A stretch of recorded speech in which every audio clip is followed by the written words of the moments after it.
ভালো মেয়ে রে। থাক, তোমার আর মেয়ের চিন্তা করতে হবে না, মেয়ের জোগাড় হয়ে গেছে। হয়ে গেছে? এই নাও।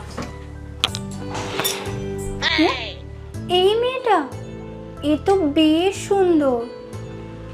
তোমার ছেলের জন্য? ওকে আদৌ পছন্দ করেছে তো? ওরাই সম্বন্ধ পাঠিয়েছে।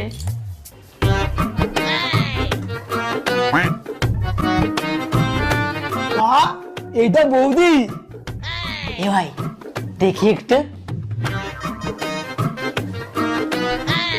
ওমা, এটা আমার। মা, এটা কি হলো? ঠিক আছে, বিয়ের দিন দেখাচ্ছি মজা। চল বাবু।